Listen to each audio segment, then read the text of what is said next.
উৎসবের মরশুম শুরু হয়ে গেছে গোটা দেশ জুড়ে এবং তার মধ্যেই এবার চিন্তা কেন দুঃখ খবর একটা দিচ্ছি, কারণ পুজোর মধ্যেই ভারতে বাড়তে পারে পেট্রোল এবং ডিজেলের দাম। ইসরায়েল এবং ইরানের যে যুদ্ধ, তার জন্য কিন্তু বিশ্ব বাজারে বাড়ছে তেলের দাম, তার জন্য কিন্তু ভারতের কপালে ভাঁজ। এবার কি পদক্ষেপ করবে নয়াদিল্লি, সে বিষয়টি জানাবেন আমাদের প্রতিনিধি অঙ্কিতা। আমাদের সঙ্গে টেলিফোন লাইনে রয়েছেন অঙ্কিতা। একদমই, দেখো ইতিমধ্যে ভারতবর্ষে উৎসবের আমেজে মেতে উঠেছে, কিন্তু অন্যদিকে যুদ্ধ পরিস্থিতি গোটা বিশ্ব জুড়ে।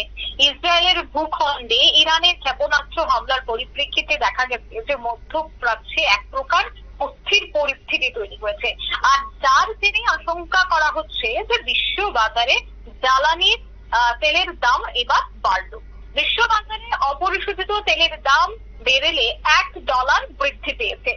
ইতিমধ্যে এটি পরিসংখ্যান উঠে এসেছে, আর এর কারণেই ভারতের বাজারে কিন্তু পেট্রোল এবং ডিজেলের দাম বাড়ার একটা জোরালো সম্ভাবনা। কারণ বিশ্ব বাজারে যদি জ্বালানির দাম বাড়ে, তার প্রভাব যে যথেষ্টই ভারতে পড়বে সে কথা বলার অপেক্ষা রাখছে না। মূলত মধ্যপ্রাচ্যে বর্তমানে যে উত্তেজনা, সেই উত্তেজনার কারণেই তেল সরবরাহে বিঘ্ন হওয়ার সংখ্যায় এই মূল্য বৃদ্ধি হয়েছে বলেই জানা গেছে সংবাদ সংস্থার পক্ষ থেকে। অন্যদিকে বুধবার মার্কিন ওয়েস্ট টেক্সটাইলের থেকে আমরা জানতে পেরেছি যে ক্রুডের দাম ব্যারেল প্রতি $70 $1 উঠেছে। অন্যদিকে ব্রেন্ট ক্রুডের দাম ব্যারেল প্রতি $74.84 উঠে এসেছে।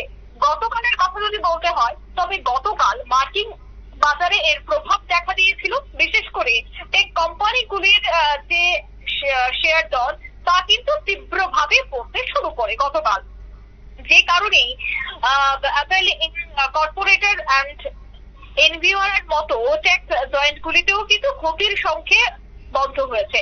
ইতিমধ্যে ফিলিপ নোভার সিনিয়র মার্কেট বিশেষজ্ঞ প্রিয়াঙ্কা সচদেব তিনি বলেছেন যে তেল বাজারগুলিতে মূলত জ্বালানির চাহিদা হ্রাসের কারণে বিশ্ব অর্থনীতির দুর্বলতার উপর নির্ভর করছে।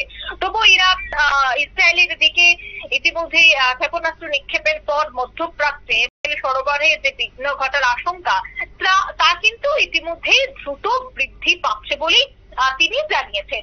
এছাড়া মার্কিন তথ্য অনুযায়ী ইরান হচ্ছে বিশ্বের 7ম বৃহত্তম একটি তেল উৎপাদনকারী দেশ। সেক্ষেত্রে প্রধান দেশটি তেল উৎপাদনকারী দেশের সংস্থা এবং সংস্থার উপেক্ষের 3য় বৃহত্তম সদস্য।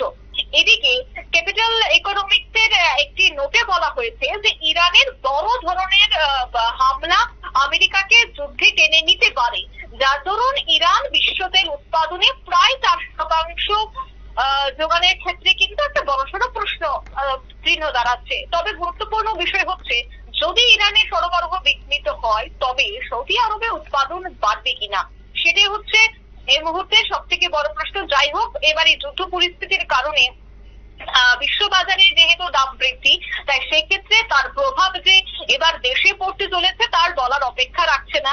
অন্যদিকে দেশে উৎসব মরশুম শুরু হয়ে গেছে।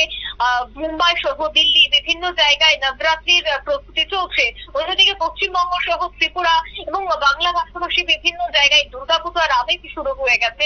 তারই মধ্যে যদি এবার পেট্রোল এবং ডিজেল অর্থাৎ জ্বালানির দাম বৃদ্ধি পায়, সেক্ষেত্রে কিন্তু প্রত্যেকের মাথায় হাত, চিন্তায় ইতিমধ্যেই রয়েছে প্রত্যেকেই। সুমন্ত, ধন্যবাদ অঙ্কিতা বর্ধন আমাদের প্রতিনিধি যেমনটা জানাচ্ছিলেন যে পুজোর মধ্যেই আরো একবার পেট্রোল ডিজেলের দাম বাড়ার সম্ভাবনা, গ্যাসের দামও বেড়ে যেতে পারে। সুতরাং এই সবকিছু মিলিয়ে যে মানুষ, যে আম আদমি তারা যে একটা চিন্তার মধ্যে থাকবেন তা বলার অপেক্ষা রাখে না, কারণ পুজোর সময় বিভিন্ন মানুষ বিভিন্ন জায়গায় ঘুরতে যান, সেক্ষেত্রে তাদের খরচ বাড়তে পারে এবং যে খরচ বাড়বে স্বাভাবিকভাবেই সেটা কিন্তু একটা চিন্তার বিষয় হয়ে দাঁড়িয়েছে মানুষের কাছে।